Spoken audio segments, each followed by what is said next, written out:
question now, do you snore at night or have you been told you snore? That could be a sign of a condition known as sleep apnea. Approximately 5% of adults in the U.S. suffer from obstructive sleep apnea.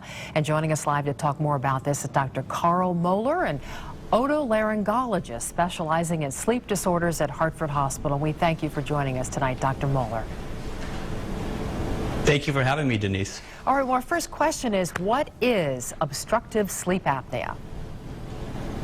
Sure. So basically what we're talking about is disruption of breathing during sleep.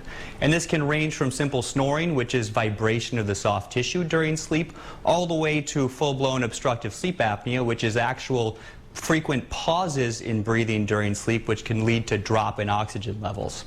Well, the question is, does everybody snore a little bit? How do you know when your snoring is something that should be checked out by a doctor?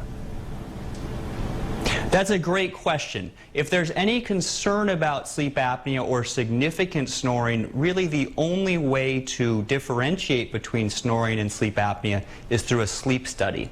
So if your bed partner has noted severe snoring or maybe pauses during your sleep, or you're waking up feeling very groggy and are really dragging throughout the day, that's really something you should mention to your doctor. All right, that's good advice there. So what do we do about it, Dr. MOELLER? If you have obstructive sleep apnea, how can we make it go away?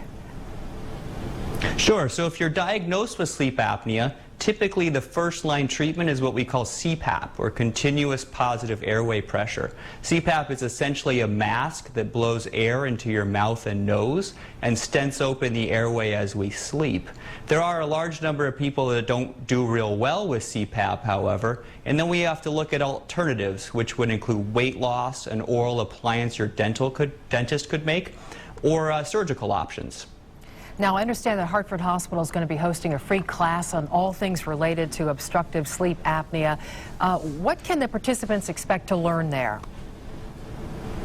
So we're really going to delve into the symptoms of sleep apnea, how we diagnose sleep apnea, and then most importantly, we'll have an in-depth discussion about how we treat sleep apnea, including CPAP, and then we'll really delve into surgical options, including newer options such as robotic tongue surgery, which is something we're offering at Hartford Hospital now. All right, we hope everyone can come on down and see us. I hope so too. I just have to squeeze in one last quick question, if you could. Why is it so important that this is treated? Because it can cause some big problems down the road, correct?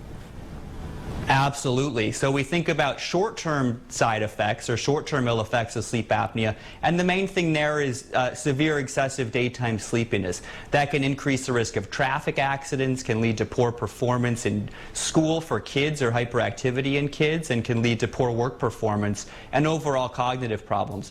Over the long term, there are major ill health effects, which include an increased risk of high blood pressure, diabetes, stroke, heart attack, and irregular heartbeat. So it really is something that needs to be diagnosed and treated.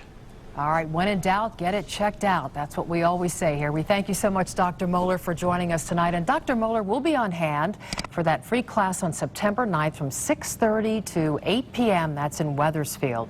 And for more information on the class, or if you have a question for Dr. MOELLER, he's available live on our web chat right now. All you have to do is go to WFSB.com.